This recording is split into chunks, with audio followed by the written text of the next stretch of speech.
morning. So welcome back to my YouTube channel. This is Autoboy Show. So ngayon guys, meron tayong ayusin itong leaking ng isang van Nissan Serena. So ang problema pala nito guys ay nagle-leak yung transmission oil pan. Kaya nagdudulot ng low level oil at minsan nagdulot ng delay shifting, delay engaging at low power. So yan yung gagawin natin ngayon. Alamin din natin yung kondisyon ng langis. So kung may mga delay shifting, delay engaging yung sasakyan, so panoorin nyo to guys para magkaroon kayo ng konting idea sa mga sintomas na ganyan. So panoorin nyo guys. Guys, drainin natin muna yung langis para ma-inspect natin kung okay pa yung langis at kung gaano karami yung langis. So balik mo na yung drain plug.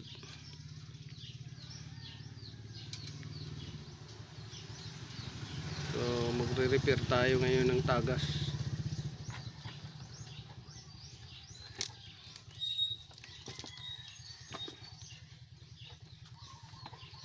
So yan na ino patak. Ha?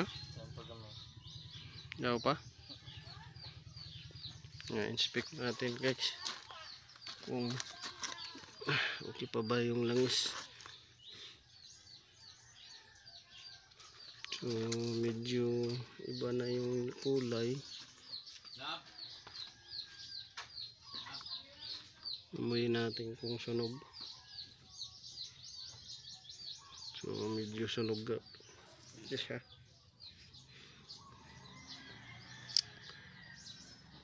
So iba na yung medyo may pagka brown na siya, dumana ng pagkasunog. So tingnan natin dito guys, titingnan natin dito kung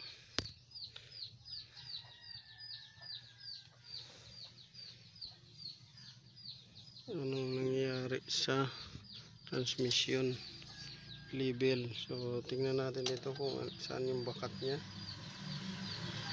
Yung bakat niya ay nasa baba. So below cold yung bakat.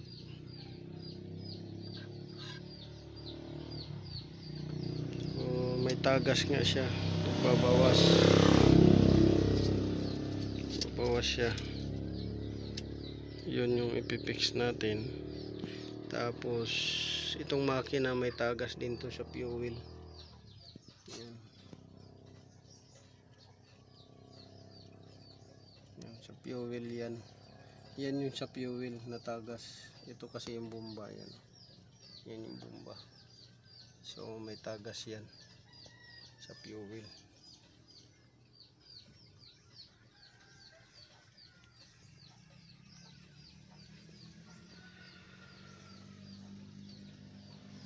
So yan yung titingnan din natin kung paano natin tagas sa fuel.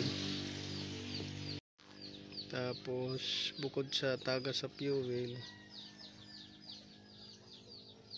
ay mayroon din siyang dito sa likod. Yan may konting tagas ng oil. Kasi yung dito langis dito na-fix na natin yan, yung mga tagas niya dyan. So dito tayo sa ito fuel at saka yung sa likuran ng valve cover.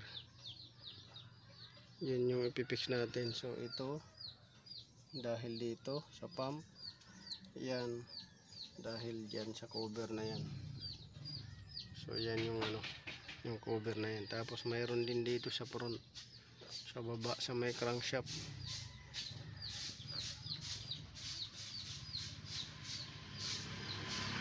Ayan. Ayan guys, may mga tulo dito. So ito yung ating i-fix yung tulo na to. Ayan.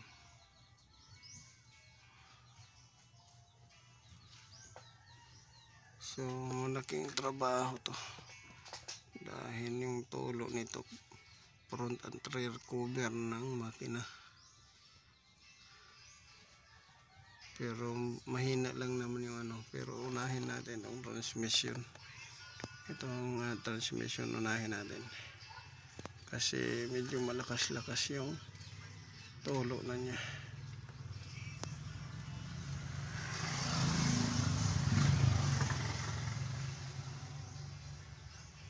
Yan yung natin, unahin transmission, sumunod yung makina.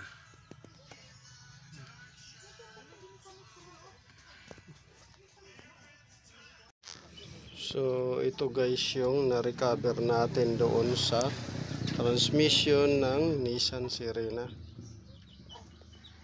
Yan. So ang ipipix lang natin doon ay yung leaking. Pero dahil magbababa tayo ng langis, ay kailangan din nating i-check yung kondisyon ng langis at viscosity. So ang original na kulay nito guys ay kulay pink. So ito siya ay naging kulay brown na. So meaning to say, dalawa lang kasi ang cause nito. Pagka nagiging kulay brown, una yung sunog na siya. Pangalawa ay yung contaminated yung langis. So yan. Yung contaminated na langis, minsan nangyayari yan pagka yung cooler niya ay nasa radiator or yung cooler niya ay dinadaanan ng tubig. So pag nag-leaking yun, tatawid doon sa langis, yun mag-contaminate, magiging kulay brown na siya. Yung overheating naman is katulad din to sa sunog na langis or yung clutches nag-overheat. So kulay brown na siya. Ngayon mayroon tayong langis dito na ipapalit. Ito original talaga to na langis pang Nissan. Ito so Matic D. Pang Nissan to. So ito 1.5 liters, may sobra pa. So yan yung na-recover natin. Ito mayroon tayo dito pang Nissan na Matic. So original Nissan to. Ngayon ito yung ipapalit natin na langis. At ilalagay natin dito sa bote na clear kung alin yung pagkaiba. So ayan guys, kung nakikita ninyo, ito yung na-recover natin na langis na galing sa Nissan Sirena. Ito. So gaya ng sinasabi ko sa inyo, dalawa lang ang cause ng panggagalingan nitong kulay na to.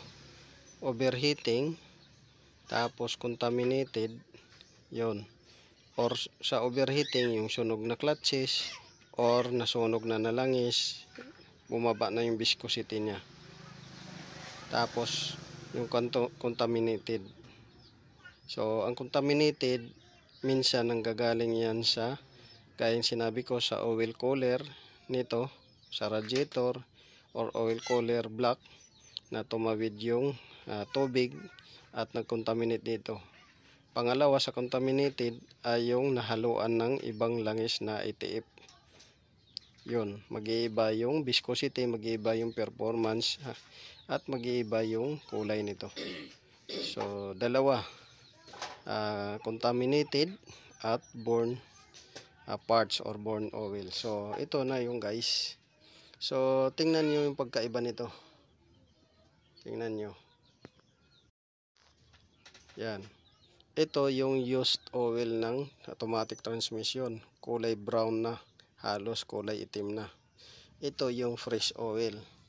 Ayan. So kung titingnan ninyo, magkalayo o magkaiba yung kulay nila. Yan. So yung kulay nito is dark brown na Lapit na siya black. Ito is pink, crystal pink yung kulay nung good oil. So yan yung pagkaiba nila. So dito tayo sa black oil or brown oil. So sa brown oil, ang symptoms nito ay low engaging ng transmission, delay engaging transmission, sliding, yan. Pagka paahon, mag-slide yung performance ng transmission, hindi kagad makaahon, delay, kahit sa patag, delay, ganyan. Tapos iba yung performance transmission, or iba rin yung temperature ng transmission dahil sa langis na sunog na. Ito, pagka ito ang kulay is maganda yung performance niya. Walang delay, walang slide, walang foaming, at goods na ang performance transmission. So yan yung pagkaiba nila.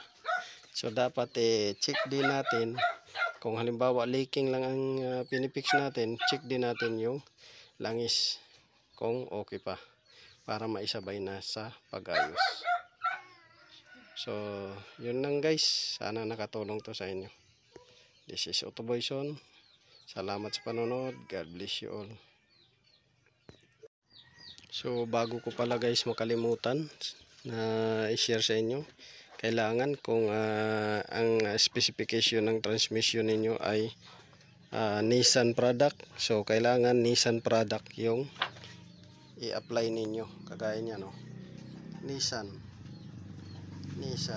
so Nissan Matic D. So wag nyo lagyan yung transmission nyo ng ibang klaseng langis kung sakaling ang binibigay nilang specification ay Nissan product lang na langis, kasi mayroong masilan talaga na transmission, ayaw tumanggap ng ibang langis. Pero kung ang nakasaad doon is yung universal na mga ETF na langis, yun, pwede yun ilagay ninyo. So yun lang.